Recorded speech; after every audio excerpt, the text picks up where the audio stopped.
નમસ્કાર મિત્રો, ગ્રેટ ભાવનગર ચેનલમાં આપનું સ્વાગત છે। જો અમારા વિડીયો ગમે તો વિડીયોને લાઇક કરજો, શેર કરજો અને અમારી ચેનલ સબસ્ક્રાઈબ કરજો। સિહોર ગૌતમેશ્વર મહાદેવ અને ગૌતમેશ્વર સરોવર આ બંને સ્થળની મુલાકાત લીધી છે અને એના દ્રશ્યો તમે આ વિડીયોમાં જોઈશો। ગૌતમેશ્વર મહાદેવ મંદિરનો ઇતિહાસ આગળના વિડીયોમાં આપણે જોયેલો છે અને જો તમે ના જોયો હોય તો એ વિડીયોની લિંક નીચે ડિસ્ક્રિપ્શનમાં આપેલી છે। આજે આપણે જોવાનું છે ગૌતમેશ્વર મહાદેવના નીચેની તરફના રસ્તાના કુદરતી દ્રશ્યો। આગળના વિડીયોમાં આપણે સાગવાડીવાળા રસ્તેથી ગૌતમેશ્વર મહાદેવની મુલાકાત લીધેલી અને તેનો ઇતિહાસ જોયેલો। આજે આપણે જોઈએ છીએ ગૌતમેશ્વર મહાદેવ મંદિર જવાના પાછળના રસ્તાનું કુદરતી સૌંદર્ય। આ રસ્તેથી જઈએ એટલે હરિયાળા ડુંગરો નજરે ચડે છે। ચાલીને જતા હોઈએ અને બંને તરફ ઊંચા અને હરિયાળા ડુંગરો નજરે ચડે।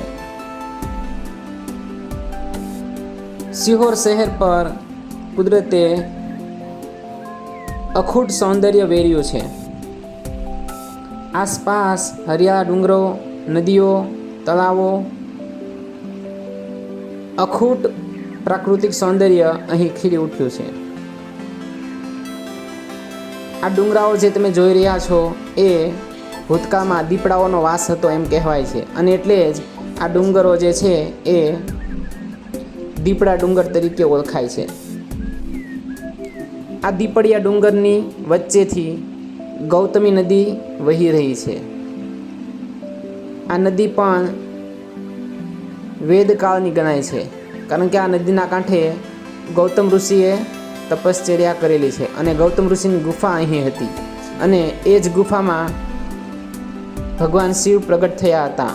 સ્વયંભૂ પ્રગટ થયેલા ગૌતમેશ્વર મહાદેવ કહેવાય છે કારણ કે ગૌતમ ઋષિ દરરોજ એ ગુફામાં શિવ પૂજા કરવા માટે જતા હતા અને એટલે જ ગૌતમેશ્વર મહાદેવ એવું નામ પડેલું છે। મંદિર પરિસરમાં વિડીયોગ્રાફીની મનાઈ છે એટલે આપણે અંદર વિડીયોગ્રાફી કરી શકતા નથી। અહીં બહારનો નજારો તમે વિડીયોમાં જોઈ રહ્યા છો। ગૌતમી નદી અત્યારે બહુ પાણી નથી પણ જ્યારે વધારે વરસાદ હોય ત્યારે આ પુલ ઉપરથી પણ પાણી વહી જાય છે, એટલો પાણીનો પ્રવાહ અહીં આવે છે।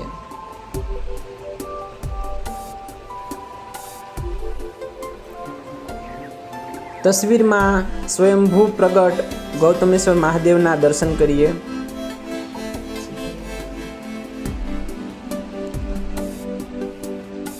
ગૌતમી નદીનું પાણી પવિત્ર છે એટલે અહીં આવતા શ્રદ્ધાળુઓ અચૂક આ પાણીને નતમસ્તક કરે છે।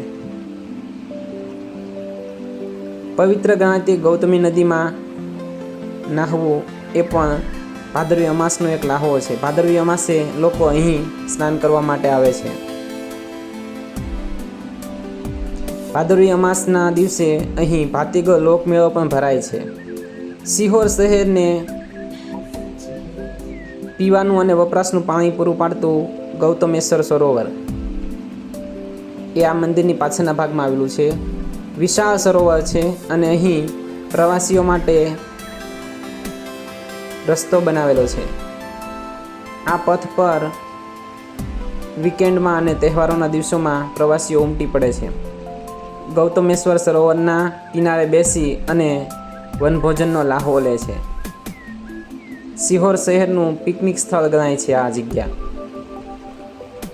ગૌતમેશ્વર સરોવરની સામેની બાજુ હરિયાળા ડુંગરો આવેલા છે। એ ડુંગર પરથી આસપાસની પ્રકૃતિ દૃશ્યમાન થાય છે।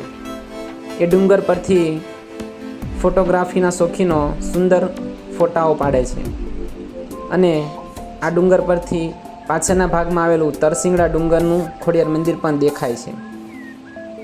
ડુંગર પર ઘેટા બકરાઓ ચરાવતા હોય અને એ દ્રશ્યો તમે કેમેરામાં કંડારો તો સુંદર ફોટોગ્રાફ્સ તમારા ફોનમાં કેદ થાય છે।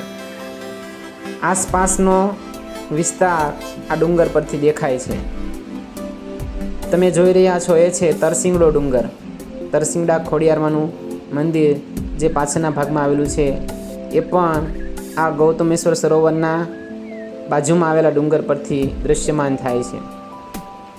ચોમાસામાં અહીં પ્રકૃતિ સોળે કળાએ ખીલી ઉઠે છે અને એ સમયે આ ગૌતમેશ્વર સરોવરની બાજુના ડુંગર પરથી સુંદર પ્રાકૃતિક દ્રશ્યો જોવા મળે છે.